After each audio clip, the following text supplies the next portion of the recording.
Take a look at this video tonight. Firefighters say the man driving this crane could have easily been killed when the crane he was in toppled over this morning, nearly falling into Muskegon Lake.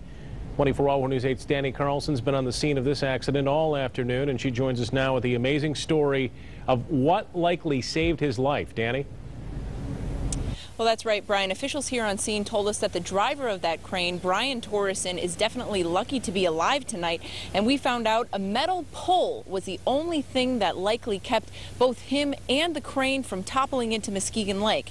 No one on scene could tell us what Torresen was doing before it tipped over, but it definitely could have been a lot worse for him. He only suffered minor injuries, and which is really hard to believe when you take a look at the mangled metal that you can see on your screen. Officials on scene say a single metal pole sticking out of the platform the crane was crashing on through the middle of the crane's cab as it fell. It pinned him in, but that's also what kept the crane from completely falling into the lake. The Muskegon Fire Department got him out of the cab with the jaws of life, and the Muskegon County hazmat team was also called out to the scene to stop any fuel dripping from the crane from spreading into the larger lake.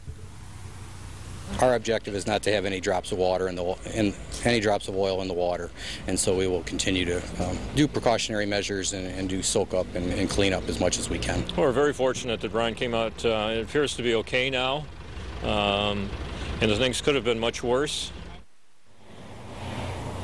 You can see from our video that a little bit of the oil did get into a small sheen on a part of Muskegon Lake earlier this afternoon, but the hazmat team said that the amount of oil that was on the lake was very, very small and that it wouldn't cause any damage. But they came out as a precautionary measure because their goal is to not have any oil at all in this lake, obviously. And another important thing to note is that Torresen has actually already been released from the hospital. Live in Muskegon tonight, Danny Carlson, 24-hour News 8.